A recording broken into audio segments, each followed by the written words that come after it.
Recuerdo hace un poquito más de 2 años, cuando estaba a punto de nacer nuestra primera hija, Luisa, y éramos padres primerizos. No sabíamos cómo iba a estar todo el proceso ahí en el hospital, estábamos tan asustados. Por la gracia de Dios hicimos uso de un seguro ahí de gastos y fuimos al hospital. Iba a ser cesárea. Y sabíamos que íbamos a durar entre 2, 3 días, no recuerdo cuántos días duramos. Pero yo había escuchado de parte de algunos amigos que cuando estás en el hospital, ahí te cobran todo. Y yo le dije a mi esposa, oye, ¿sabes qué? Prepárate con el agua, el rollo, el jabón y todo ahí. Porque yo me quedé tanto con esta idea de que dije, no, cualquier cosa que me ofrezcan, yo ya traigo. Y de verdad, hermanos, de verdad, iban y, oye, ¿vas a querer cobijas? No, gracias. Las pantuflas para mi esposa, bueno, es así. El agua, no, aquí traigo, de verdad, ya el último día ya ni me preguntaron si quería cobijas. Y todavía el último día, recuerdo, van y de parte del hospital ahí nos llevan una pañalera con una cobijita y ciertas cosas. Y ya la señora casi rogándome, es gratis. Y no, de verdad. Y yo así todavía pensándole, y bueno, todavía la tenemos guardada. Y tú piensas, hermano Edgar, ¿qué tiene todo esto que ver con el pasaje del día de hoy, con la apostasía? Pues bueno, hermano, déjame decirte que el hombre, a causa de su conciencia cauterizada y de su necio corazón, rechaza el regalo glorioso del Evangelio de Jesucristo. A causa de su corazón endurecido, el hombre por naturaleza dice no a la gracia de Dios. No quiero ese regalo, no quiero ese don, no quiero. Y esta, hermano, era una advertencia, era algo que iba a pasar. Escucha esto que estoy diciendo de que el hombre rechaza la gracia de Dios, era algo que iba a pasar dentro de la misma iglesia, Y el Espíritu Santo advierte de este rechazo hacia la bondad de Dios. Y cuando llegamos a este pasaje, tenemos la base que le antecede, 1 Timoteo capítulo 3 y versículo 14 al 16, porque aquí está la base del pasaje a predicar el día de hoy. En 1 Timoteo 3, versículos 14 al 16, lo que se predicó justo la semana pasada, Pablo expone una gran verdad, una gloriosa verdad. ¿Qué es la iglesia? La iglesia es la casa de Dios, es columna, es sostén, es baluarte de la verdad. Esa es la iglesia. Y luego esa es su misión y su mensaje, versículo 16, cuando dice estas gloriosas verdades: grande es el misterio de la piedad, Dios fue manifestado en carne, justificado en el Espíritu, visto de los ángeles, predicado a los gentiles. Y este es el concentrado del mensaje del Evangelio que la iglesia cree, que la iglesia canta, que la iglesia comunica. Esta es la misión y el mensaje que la iglesia vive. Y qué mensaje tan glorioso, tan vigoroso, porque no hay otra institución, no hay otro ente a quien se encomiende esta verdad de comunicar las gloriosas verdades del Evangelio, sino a la iglesia. Y hasta aquí parece que todo va bien, porque es un mensaje que nos infunde enjundia, nos infunde aliento, ánimo, es la iglesia. Pero, y luego viene un pero ahí en versículo 1 de capítulo 4, pero el Espíritu dice claramente que en los postreros tiempos algunos apostatarán de la fe. Y Pablo da una advertencia, un aviso a Timoteo sobre lo que va a ocurrir en la iglesia para que cuando venga no le sorprenda y él pueda mantenerse firme en la verdad, en la doctrina y viviendo una vida piadosa, como se predicará en los siguientes domingos, versículos del 6 en adelante. Pero en esta sección Pablo se detiene y da una advertencia. Y es que, mis amados hermanos, aunque la iglesia sea tan gloriosa reflejando la gloria de su precioso Señor y Salvador, la apostasía se encuentra a la mano. La apostasía se encuentra a la mano porque no todos los que pertenecen exteriormente a la iglesia pertenecen a ella internamente. Porque no todos los que pertenecen exteriormente a la iglesia pertenecen a ella internamente. Y es por esto que decía, el hombre por naturaleza, pues, no, rechazo la gracia de Dios. No quiero ese regalo, yo quiero, pues, autojustificarme. Y esta es una advertencia que el Espíritu Santo daría. Y es la proposición precisamente esta mañana, porque el Espíritu Santo advierte contra la apostasía. Tú debes refugiarte en Dios y su verdad.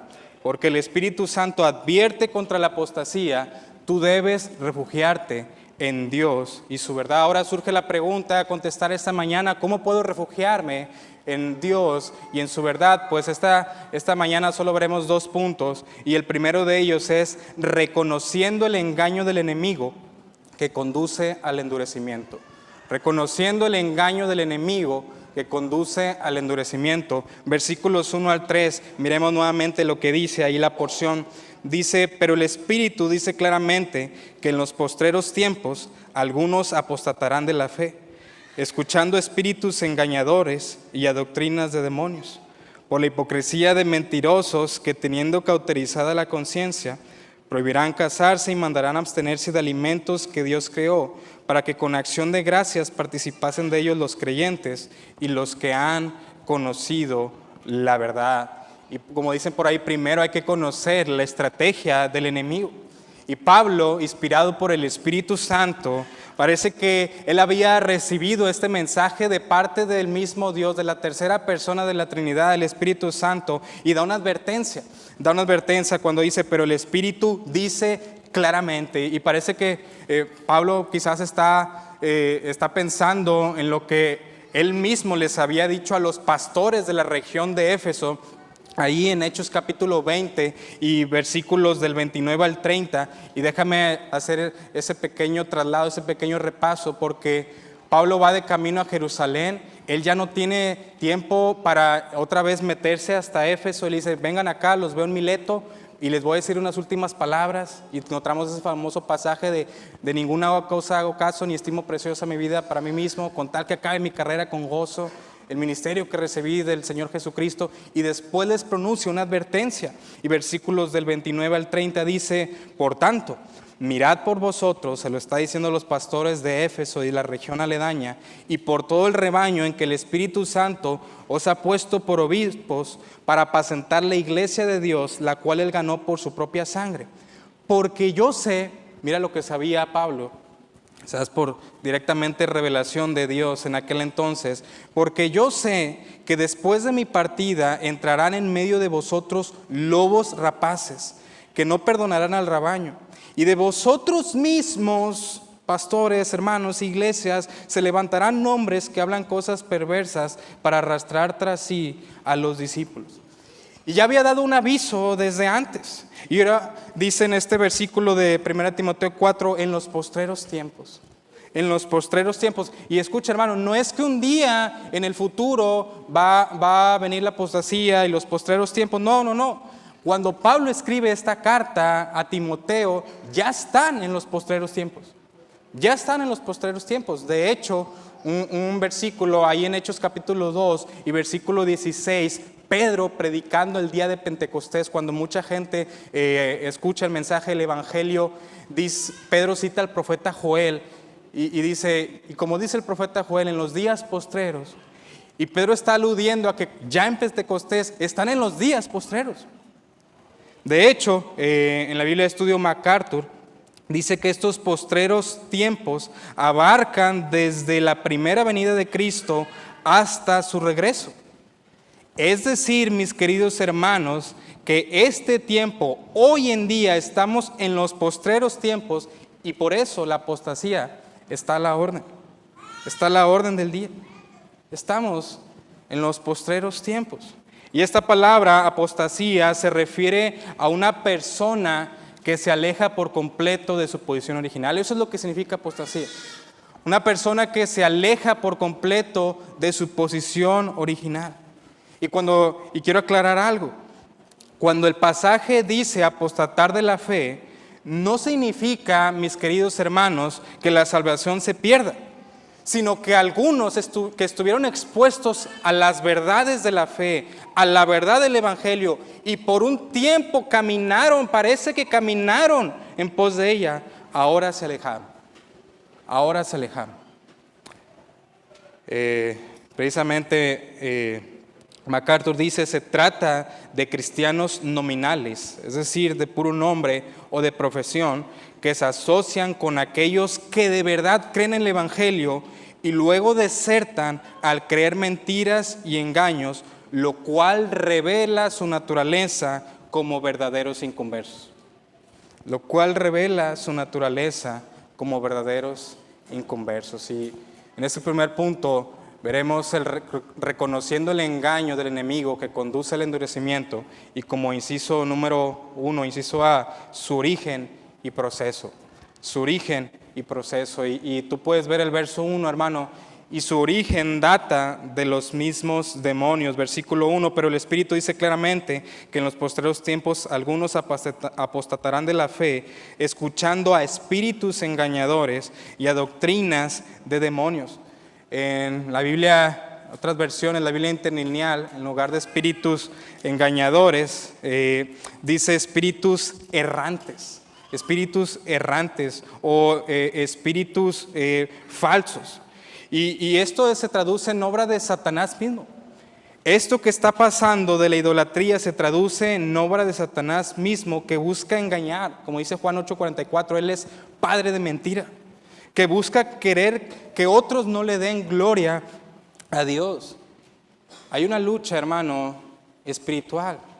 Y recordemos lo que dice Efesios capítulo 6 y versículos 11 y 12. Escucha conmigo, dice, vestíos toda la armadura de Dios, para que podáis estar firmes contra las acechanzas del diablo, porque no tenemos lucha contra sangre y carne, sino contra principados, contra potestades, contra los gobernadores de las tinieblas de este siglo, contra huestes espirituales de la maldad en las regiones celestes.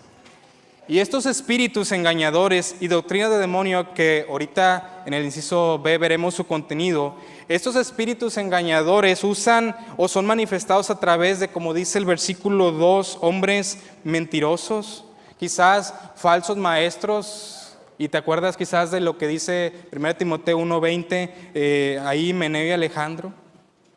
Y quizás estos hombres que habla el versículo 2, quizás Himeneo y Alejandro, conocían la verdad, sabían la verdad, la recitaban. Y es que, hermano, la apostasía presupone que se conoce la verdad. Aquellos que apostatan conocían la verdad, habían escuchado del Evangelio, pero aún así la rechazan, aún así no quieren hacer caso. Dice la palabra en el verso 2, cauterizaron su conciencia. Y esta palabra cauterizar, indagando, investigando por ahí un poquito, tiene que ver con un término médico. Cuando uno se hace una quemadura grande, pues esa parte se quema el nervio y no hay sensibilidad. O quizás lo asocias con un callo. Y cuando sale un callo, pues ahí está nuestra piel, pero tocamos y no sentimos de la misma manera, no hay esa sensibilidad. Y dice que estos hombres que conocían la verdad, que incluso recitaban y valoraban por un tiempo el Evangelio, ¿sabes? Iban en contra, no querían hacer caso hasta que cauterizaron su conciencia. Ya no soy sensible a lo que Dios, que me ha puesto una conciencia, me está acusando, pero lo callo. No hago caso de eso. No hago caso de eso.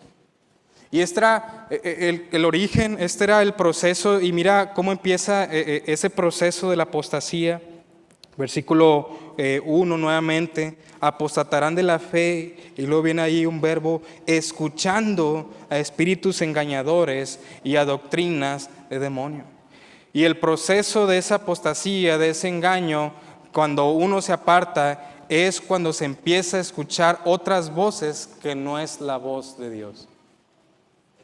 Otras voces que no es la voz de Dios. La Biblia interlineal, en lugar de decir escuchando, dicen teniendo la mente hacia los espíritus engañadores, o las Américas dice poniendo atención a esos espíritus engañadores.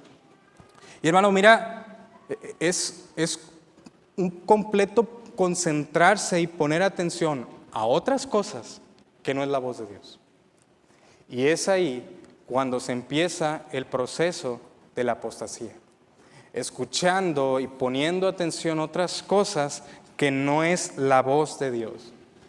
Y querida iglesia, es cuando precisamente se empiezan a escuchar esas ideologías que se levantan en medio de nuestro mundo, en medio de esta generación. Es cuando se empieza a poner atención a la manera de vivir de este mundo que ha empezado el proceso del naufragio y el deterioro espiritual. Empezamos a escuchar menos de Dios y empezamos a escuchar más del mundo. Y quizás hoy por hoy no enfrentamos un reto tan grande en los medios en que nosotros nos movemos de la apostasía del contenido que se iba a presentar aquí, pero quizás hoy, hermano, estamos expuestos a otras ideologías que se han levantado en el mundo. Esas llamadas ideologías de género, esas corrompidas situaciones de la feminidad. O quizás, hermano, yo no voy tan drástico, tan allá, pero ¿qué tal el materialismo, queridos hermanos? Y parece que hacemos eso nuestra filosofía de vida. Y el deterioro, y el naufragio, y la decadencia espiritual empieza cuando se presta atención a esa manera de vivir, a esas ideologías, en lugar de escuchar la voz de Dios. Uno termina alejándose primero de la comunión íntima con Dios, del devocional, de la relación con otros, quizás de la asistencia a una iglesia cuando en lo más privado empezaste a escuchar y empaparte de otras cosas que no es Dios y su verdad. Y otra vez cito 1 Timoteo capítulo 1, 19 y 20 que nosotros vimos y estudiamos. Dice, manteniendo la fe y la buena conciencia, desechando la cual naufragaron en cuanto a la fe algunos, de los cuales son Himeneo y Alejandro, a quienes entregué a Satanás para que aprendan a no blasfemar. Y ahí está el proceso del naufragio espiritual, de la decadencia, empezando a no hacerle caso a mi conciencia, pensando en hacerle caso a otras cosas que no es Dios. Y el proceso es poco a poco. Y una pequeña ilustración que quizás ya sabes o has escuchado en otros ámbitos. ¿Qué pasa, hermano, hermana, si tú metes una rana o un sapo en agua hirviendo? Pues esa rana o ese sapo va a saltar de tajo, porque pues le va a quemar. Pero ¿qué pasa si tú metes esa rana o ese sapo en una olla, en agua a temperatura normal, y poco a poco le va subiendo la temperatura? ¿Sabes qué va a pasar? La rana se va a quedar ahí tranquila hasta que muere. Hasta que muere. ¿A qué voy con esto? El proceso es poco a poco. Empiezan con tantito. ¿Qué tiene de malo, jóvenes, si escucho este influencer? Si veo este contenido. ¿Qué tiene de malo, mis hermanos, si pues no leo mi Biblia, con ir a la iglesia está bien? ¿Qué tiene de malo si de repente falto unos 3, 4 cultos y luego otra vez vuelvo a ir? Y sabes que el proceso se va haciendo cada vez más gravoso. Oh, mi querido escucha, que estás aquí, creyente, persona que nos visitas, que nos acompañas, ¿cómo está tu atención a la voz de Dios? ¿Cómo está tu atención a la voz de Dios? ¿Estás conociendo la verdad? ¿Estás meditando en su palabra? Porque, hermanos, la apostasía está a la orden del día. Y tú y yo no podemos llegar y decir, este pasaje no aplica para mí. Mejor ni lo leo, lo brinco. Me voy al siguiente, ejercítate la piedad. De hecho, para llegar al siguiente tienes que pasar por aquí. Y no podemos confiarnos y decir, esto no aplica para mí. Yo tengo que estar atendiendo a la voz de Dios. Tengo que estar inmiscuyéndome en el Evangelio porque, iglesia, hay un peligro.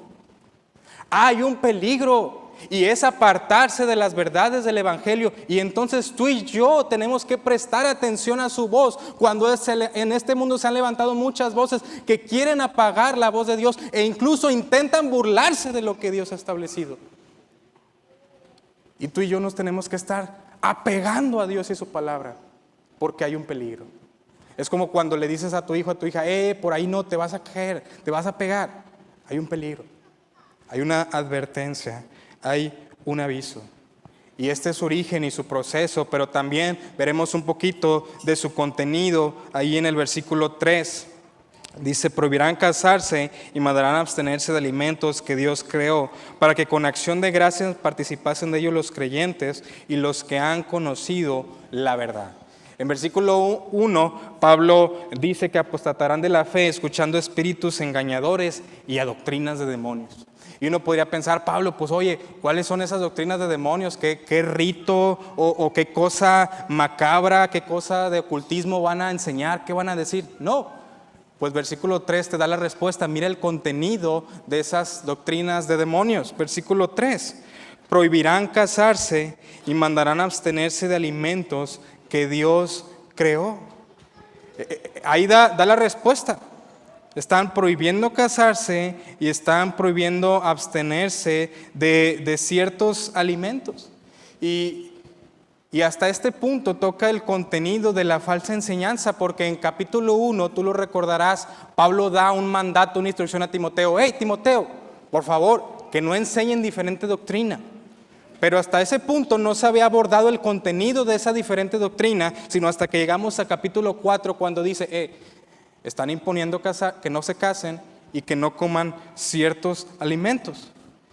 Y en pocas palabras, el contenido de esta falsa enseñanza es que algunos, esos, verso 2, mentirosos, cauterizada la conciencia, de corazón endurecido, esos falsos maestros están imponiendo y enseñando obras para ser salvo o para ser más santo delante de Dios. Cosa que va en contra de lo que establece el Evangelio de Dios, que no podemos hacer nada para salvarnos a nosotros mismos de la condenación, de la ira venidera. Nosotros mismos no somos capaces, sino que la salvación es por gracia. Como se estableció precisamente versículo 16 de capítulo 3, esa es la verdad del Evangelio. Pero algunos la rechazaron y están imponiendo obras.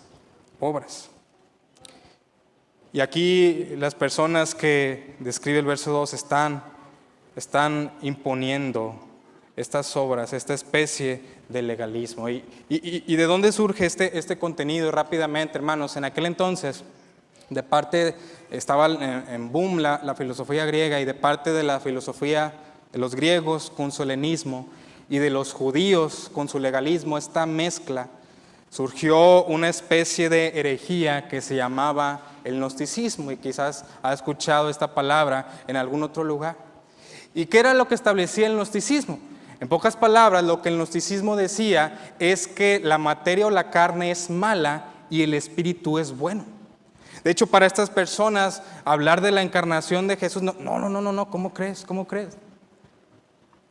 Y entonces lo que hacían es que si la carne es mala, la materia es mala, entonces yo no debo de proveer para los deseos de mi carne. Y por eso estaban enseñando que debían negarse al matrimonio, a las relaciones maritales, y negarse a comer de ciertos alimentos.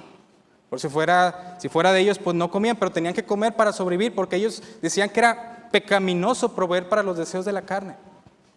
Y entonces están imponiendo estas cosas, que es no se casen y no coman ciertos alimentos. Y de ese gnosticismo se desprende una herejía que se llama el ascetismo. Y en pocas palabras era que buscaban la purificación del espíritu por medio de privarse de placeres materiales.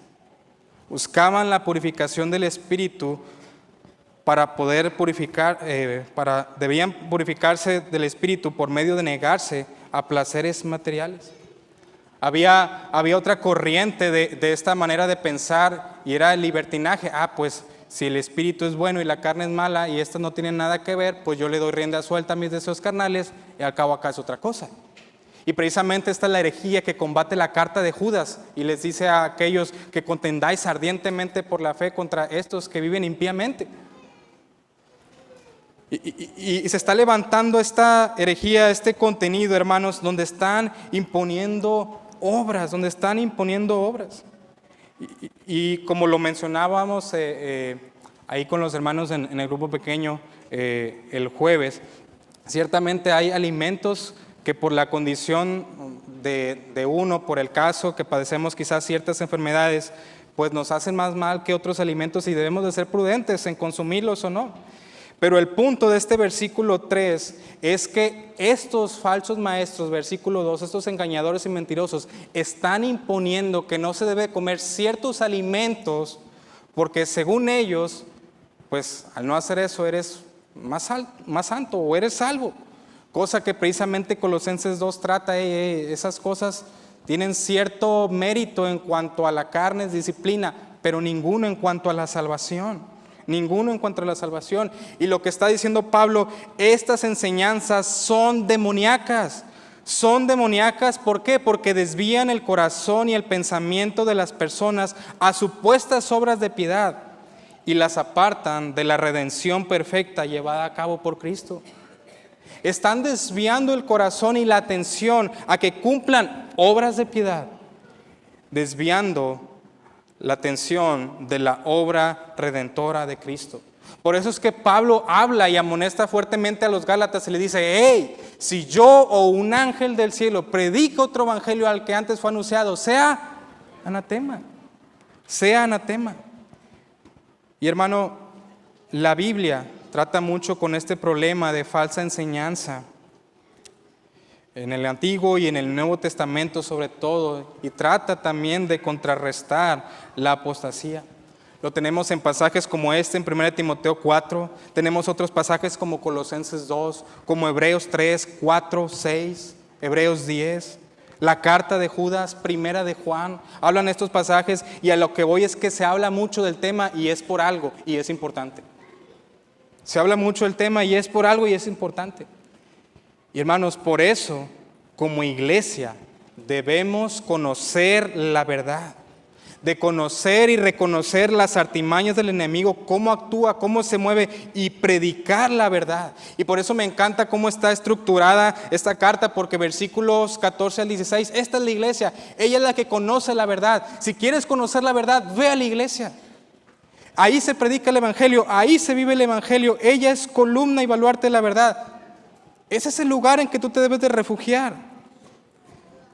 ¿Para qué? Para que puedas contrarrestar, versículos 4 del 1 al 3, los ataques del enemigo. Y quisiera poner de ilustración un banquero. Un banquero.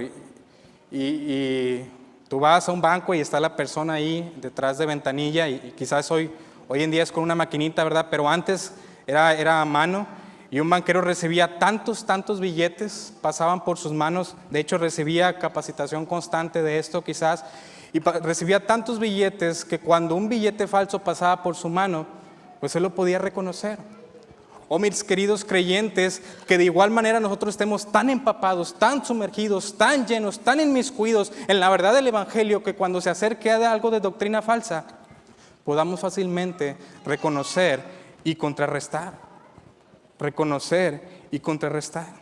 Porque hermanos, es la iglesia donde se encuentra y se halla la verdad. Es la iglesia que ama la verdad, que aprecia la verdad, que comunica esa verdad. Y sabes algo, la verdad no es subjetiva, la verdad no es un concepto solamente, la verdad es una persona, la verdad es Cristo. Y la iglesia comunica la verdad de que Cristo solo salva y no tus obras. Y no tus obras. Oh hermanos, la verdad es lo que marca Dios y su palabra, no lo que el mundo dice que es la verdad. Y tú sabes, y se ha hecho mucho revuelo, ¿verdad? Con esto de la imagen ahí en los Juegos Olímpicos. Pero tú y yo sabemos la verdad. Y debemos de vivir la verdad, comunicar la verdad, no callarnos y contrarrestar la verdad. Pero hermanos, también no dejemos de ver que esto es una advertencia, un llamado de alerta para aquellos que no tienen un compromiso con Cristo. Precisamente en Marcos capítulo 3 y versículos 28 al 29, Jesús les dice estas palabras a los que están ahí, los escribas y fariseos y demás religiosos: de cierto os digo, que todos los pecados serán perdonados a los hijos de los hombres y las blasfemias, cualesquiera que sean. Pero cualquiera que blasfeme contra el Espíritu Santo no tiene jamás perdón, sino que es reo de juicio eterno. ¿Qué está pasando en este pasaje de Marcos capítulo 3, versículos 28 al 29? Jesús viene a hacer milagros, viene haciendo muchos milagros, viene predicándose del reino. Acaba de sanar ahí en capítulo 1 un hombre paralítico. En capítulo 2 sanó a la suegra de Pedro. Un hombre que tenía la mano seca en capítulo 3 está siendo predicado y otros empiezan a creer en él. Sana a un endemoniado y los demonios dicen: este es el Hijo de Dios. Pero resulta que aquellos fariseos que estaban ahí, que sabían la palabra, dicen: no, este actúa y hace esas obras y esos milagros en el nombre de Belcebú. ¿Te acuerdas? Y Jesús le dice: no puede un reino estar dividido contra sí mismo.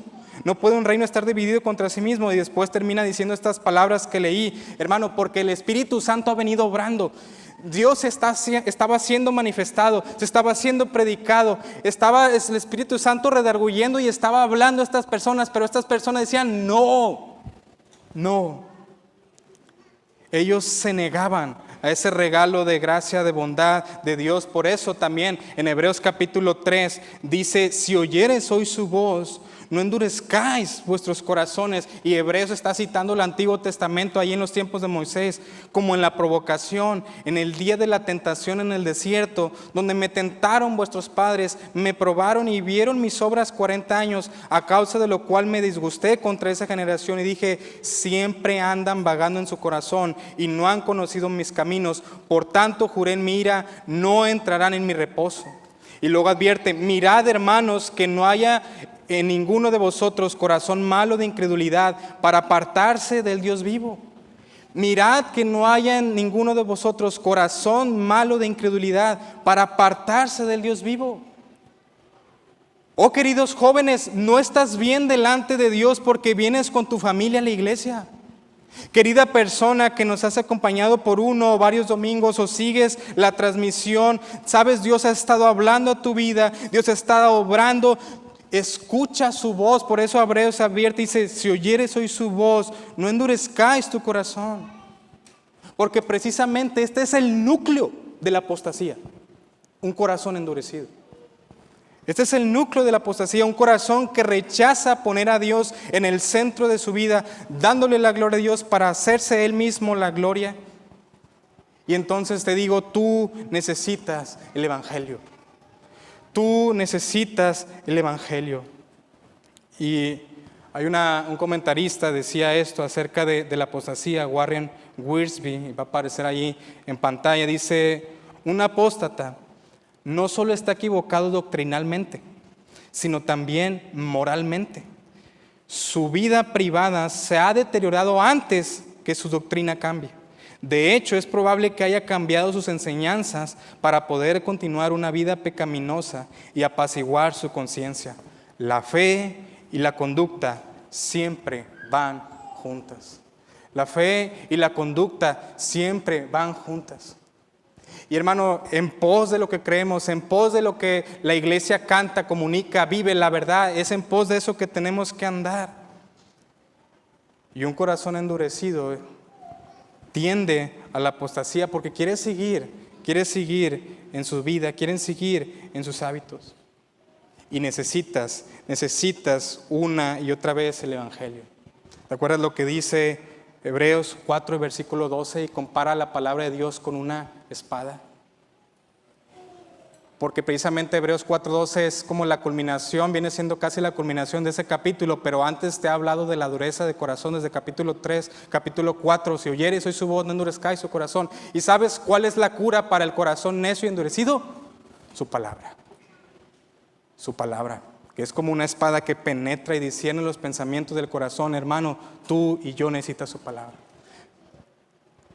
Pero también te hablo a ti que tenemos años en el Evangelio.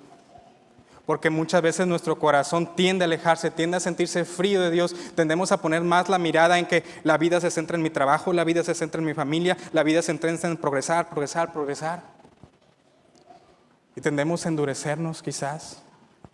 Y ahí también tú y yo necesitamos otra vez su palabra. Muchas veces yo dije que el Evangelio era el ABC del cristianismo y teníamos que volver a eso, pero ¿sabes qué? Me doy cuenta que no solamente es el ABC, es todo el abecedario, es la vida cristiana. Tenemos que siempre volver al Evangelio, siempre. Y entonces eso me lleva a mi siguiente punto. Un corazón que evita la apostasía, contrario a lo que decía esa cita, un corazón que evita la apostasía es un corazón que ha reconocido la bondad de Dios en el Evangelio. Un corazón que evita la apostasía es un corazón que ha reconocido la bondad de Dios en el Evangelio. Llegamos al punto número 2, reconociendo la bondad de Dios en la vida diaria. Reconociendo la bondad de Dios en la vida diaria y como inciso 1 o inciso A, una mente saturada del Evangelio. Y mira lo que dice versículo 4, porque todo lo que Dios creó es bueno y nada es de desecharse si se toma con acción de gracias. ¿Qué está pasando en versículo 4? Versículo 3, no se casen, no coman ciertos alimentos, eso no está bien, es lo que están enseñando. Versículo 4, todo lo que Dios creó es bueno.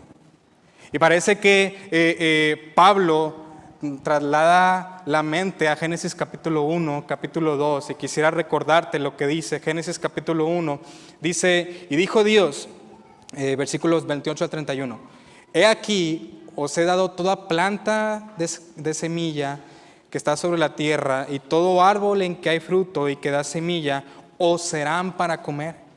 Y a toda bestia de la tierra y todas las aves de los cielos y todo lo que se arrastra sobre la tierra en que hay vida, toda planta verde será para comer. Y fue así.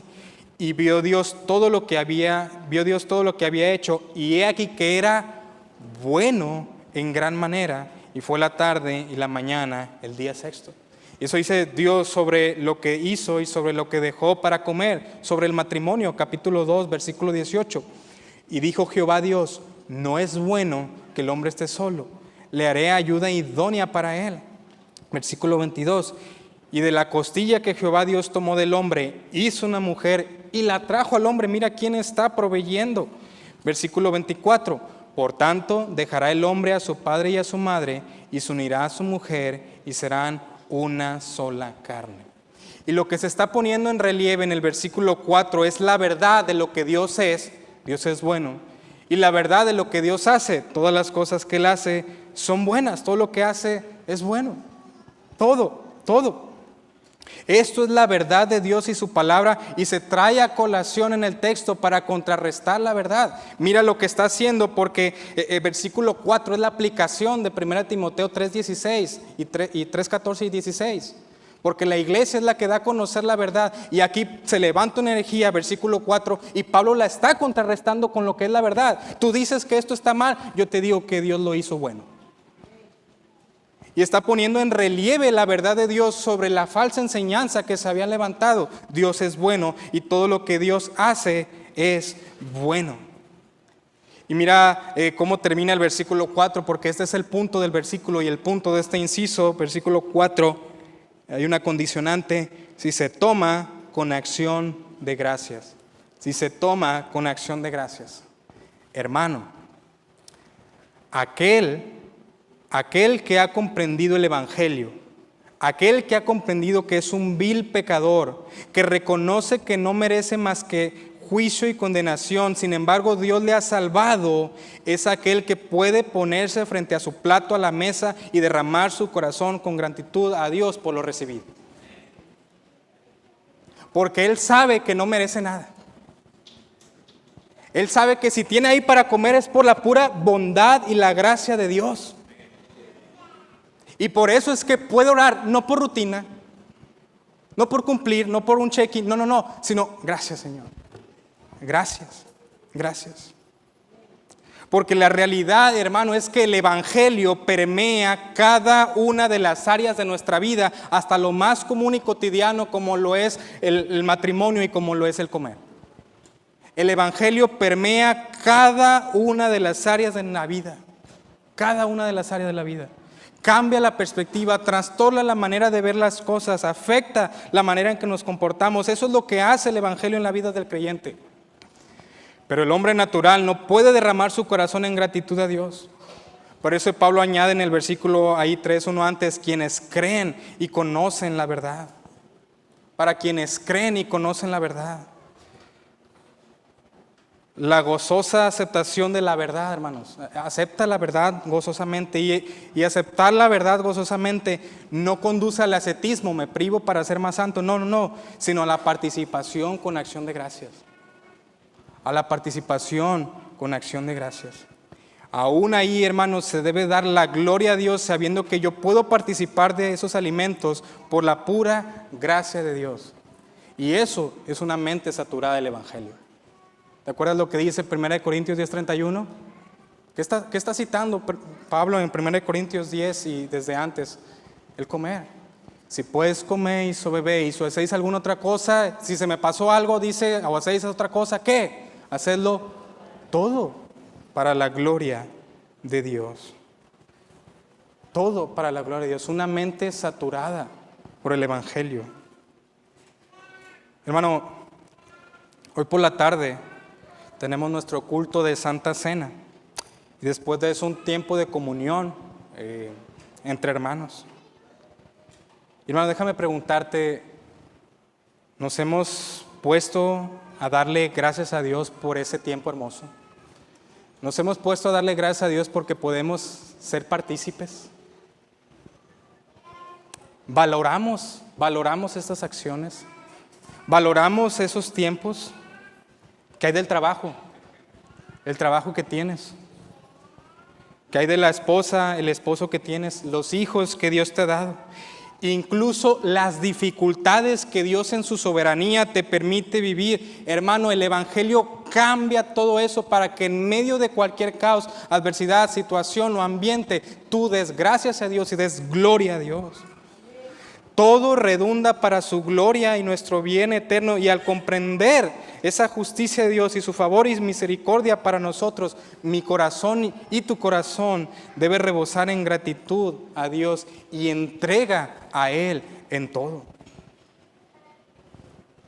Por eso es un corazón que comprende el Evangelio y que ve la bondad de Dios en la vida diaria, aún hasta en el comer, como dice el versículo 4, y entonces llego a mi inciso B, una mente saturada del Evangelio, pero también una constante comunión y adoración a Dios, una constante comunión y adoración a Dios. Versículo 5, porque por la palabra de Dios y por la oración es santificado. Y cuando habla de la palabra de Dios hace referencia a todas esas verdades de lo que Dios ha dicho, que todo lo que Él ha creado es bueno. Y Dios lo ha provisto, pero también hace alusión y escucha por tercera vez en este pasaje la oración. Porque versículo 3, con acción de gracias. Versículo 4, con acción de gracias. Versículo 5, oración. Es la tercera vez que se hace referencia a la oración a este pasaje. ¿Y qué está queriendo decir con esto?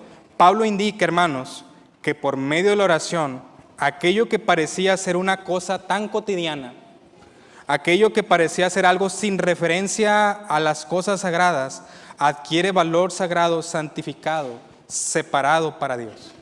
Eso es lo que significa es santo. Hermano, la acción de comer se convierte en un acto de piedad. La acción de comer se convierte en un acto de piedad. La comida ya no es percibida como, eso es algo que produjo la tierra de manera natural y lo como ahí está, no. Sino que la comida es un don maravilloso de Dios que lleva un acto hacia la esfera espiritual. Y no solamente el comer, como lo dije en la parte anterior, toda cosa que hagas debe estar permeada por el Evangelio, de tal modo que tú puedas manifestar una vida piadosa y todo lo que hagas se traslada hacia el terreno y la esfera espiritual, porque tú vives para la gloria de Dios, no para tu propia gloria, no para tu propia gloria. Para el cristiano el comer y el beber no son actividades seculares, no son actividades seculares. El creyente verdadero, decía un comentarista, el creyente verdadero no practica el ascetismo, ni tampoco el desenfreno, sino la gratitud. Vive en comunión con Dios, siempre consciente de su propia dependencia y necesidad de la generosidad y bondad del Creador. No practica el ascetismo, voy a hacer esto para sentirme bien. No. Vive consciente de la bondad de Dios a su favor. Hermanos, no somos más santos por venir a la iglesia. No somos más santos por seguir un programa. Y entonces, ¿cómo están tus relaciones con la iglesia, con el cuerpo de Cristo? Hermano, tú y yo, déjame decirte esto, tú y yo necesitamos velar por otros. Quizás piensas en alguien o se te viene a la mente alguien o de repente ves alguna situación de algún hermano, quizás por enfermedad, quizás por una situación difícil o quizás porque se ha alejado de la verdad del Evangelio, ya no está aquí con nosotros. Y no es solamente responsabilidad de los pastores, es responsabilidad de todos velar por ellos. Es responsabilidad de todos velar por ellos. Tú necesitas velar por otros, pero también necesitas que otros velen por ti. Porque fácilmente tendemos a desorientarnos. ¿Cómo está tu comunión con los otros creyentes? Dios no nos ha salvado solos, no somos islas. Necesitamos de otros. Necesito yo velar por otros, pero a su vez que velen por mí, porque tiendo a apartarme de la verdad del Evangelio. Y otra vez necesito que me prediquen el Evangelio, necesito volver a las verdades del Evangelio. Hermano, ¿cuál es el punto que une estas dos verdades de las que hemos hablado, mientras el engaño del enemigo que conduce al endurecimiento y reconociendo la bondad de Dios en la vida diaria? ¿Cuál es ese punto que une estas dos vertientes? Mientras unos miraron el Evangelio y dieron gracias por todo, otros miraron el Evangelio, lo rechazaron y buscaron generar gracia para sí mismos, tratando de autojustificarse. Y sabes, la solución siempre contra la apostasía, siempre contra el engaño, siempre contra la falsedad, es la verdad del Evangelio. Hermano, necesitas contemplar y comprender el Evangelio. Necesitas hacer a Dios y su verdad tu refugio, porque el peligro está latente, hermano. Necesitas hacer a Dios y su verdad tu refugio. Oh, mi querido hermano, mi querido creyente, tú y yo necesitamos contemplar cada día el Evangelio. No te canses de mirarlo. No te canses de emocionarte con esas verdades, porque nunca habrá un punto en donde digas, este pasaje ya no aplica para mí, yo nunca voy a caer. Tú debes refugiarte en la verdad de Dios, en la verdad de que Él es tu Salvador todos los días, porque tú y yo tendemos a caer fácilmente, hermano. Y un ejemplo muy práctico, cuando tú y yo no estamos meditando constantemente en la verdad de Dios, nuestra manera de reaccionar y de pensar en nuestras relaciones es diferente. Nos airamos más fácilmente, nos turbamos más fácilmente.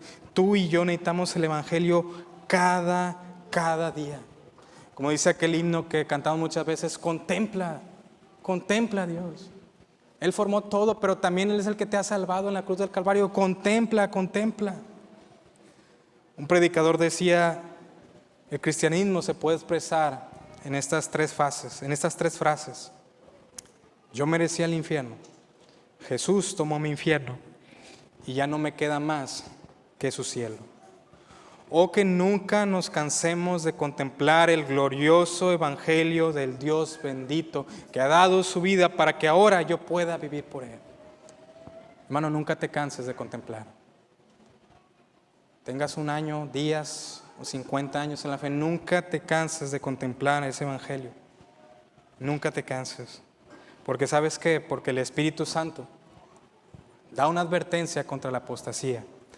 Tú debes siempre refugiarte en Dios y en su verdad. Vamos a orar. Padre, gracias te damos, Señor, por la verdad de tu palabra.